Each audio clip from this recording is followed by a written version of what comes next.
Bonjour à tous. Aujourd'hui, nous allons parler de TikTok, le réseau social que tout le monde a téléchargé sur son smartphone pendant le confinement, tous les Français en tout cas, parce que l'application existe déjà depuis quelques années.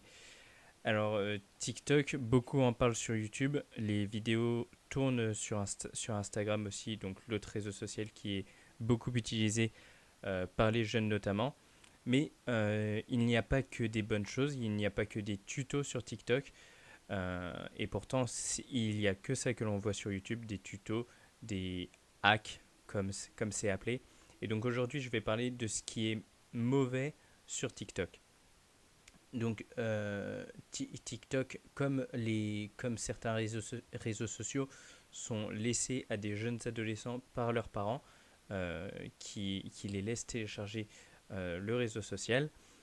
Mais le problème, c'est il y a des influenceurs qui sont plus ou moins jeunes et qui vont parler de drogue, dont on va parler après, de sexualité et vont diffuser des messages politiques. Donc déjà, il y a il y a de la nudité ou de la sexualité plus ou moins explicite dans les vidéos TikTok. Comme je vais vous laisser ici regarder pendant plusieurs secondes, je le mettrai après au montage. Euh, mais il y a aussi de la romanisation de substances illicites.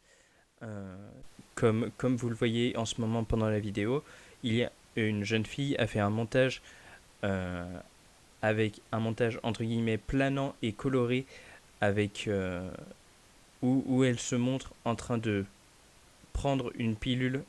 Sur Twitter, certains appellent à signaler ce comportement.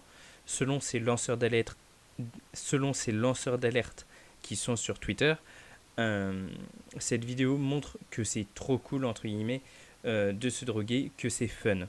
Je les cite parce que j'en ai contacté en fait. Bien sûr, cette situation est minoritaire.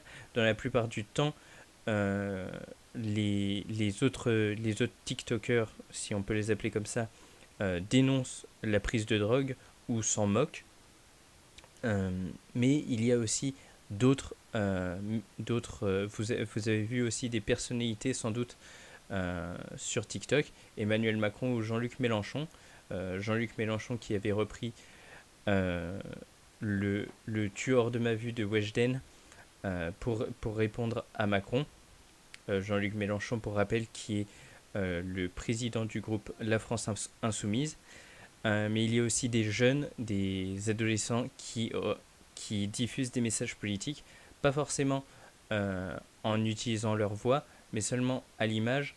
Euh, ils, avec un montage, ils mettent un message. Par exemple, la jeune fille que vous voyez en ce moment a a écrit People en anglais. Pourquoi êtes-vous contre les gays? Donc j'ai traduit son message.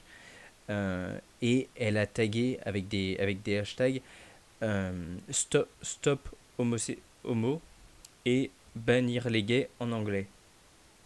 Donc c'est assez explicite, même si elle ne le dit pas elle-même. On suppose qu'elle est contre le mouvement LGBT.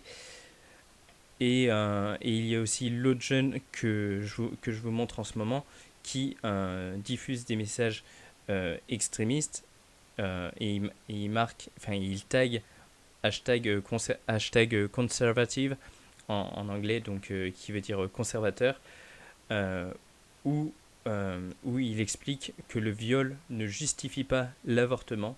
Et donc c'est assez intéressant de voir que euh, que des jeunes partagent des messages en vidéo, parce que lui parle dans cette vidéo, comme vous le voyez, et donc, il dit, je l'ai traduit, on n'a pas le droit d'avorter même s'il y a eu viol, seul si la vie de la femme est en danger, c'est la seule exception pour avorter.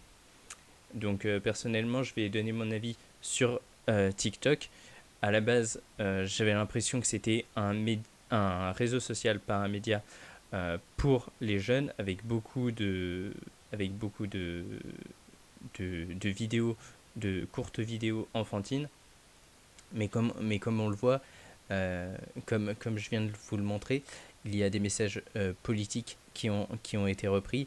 Il y a des influenceurs qui sont plutôt jeunes, mais qui parlent de choses, de choses d'adultes, j'ai envie de vous dire. Et le problème, c'est que les parents peuvent laisser, ou en tout cas diffusent, on voit qu'ils diffusent des images de leurs enfants, de jeunes, qui ne sont sans doute pas adolescents encore. Et donc on suppose que ces jeunes voient aussi les TikTok passent sur le réseau social pendant, pendant leur journée. En tout cas pendant le confinement où ils n'avaient pas grand-chose à faire. Merci d'avoir regardé la vidéo. Si vous l'avez aimé, si vous voulez voir d'autres contenus sur la culture, sur le sport, euh, il y a et sur la politique, il y a des interviews et des reportages qui arrivent bientôt, même si ça prend pas mal de temps. La dernière vidéo que j'avais fait, c'était il y a un peu plus de 2 mois. Et voilà. Merci.